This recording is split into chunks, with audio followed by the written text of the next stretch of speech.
दिनकू दिन जानवाहन दुर्घटन अनेक धनजीवन क्षयक्षति घटुवा बेले लोकंकु सचेतन करने लगी विभिन्न प्रकार उपाय अवलंबन कर झरिगाँ पुलिस विभाग तरफ एक प्रकार प्रयास रास्त जाउथबा चारिचकिया जान एवं बाइक चालकों को अटकाई जो मैंने सीट बेल्ट और हेलमेट पिंधिथिले सेमानंकु चॉकलेट दे उत्साहित करने सह बिना हेलमेट और बिना सीट बेल्ट जाउथबा यात्री और चालकों को सचेतन कराई हेलमेट और सीट बेल्ट व्यवहार करने लगी कहुला। सहित द्रुत गति जानवाहन न चलाइबा, गाड़ी चलाइबा समय मादक द्रव्य सेवन न करिबा एवं ट्रैफिक नियम मानि गाड़ी चलाइबा लगी परामर्श देइथला झरिगाँ पुलिस।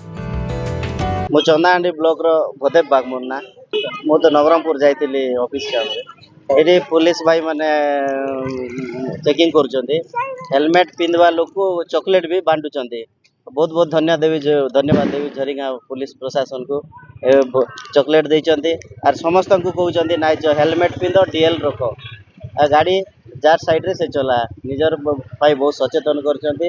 ए सचेतन वार्ता समस्ते जानतु, समस्ते हेलमेट पिंधि निजे सुरक्षा रहतु। झरिगाँरू बसंत कुमार साहू का रिपोर्ट टुडे।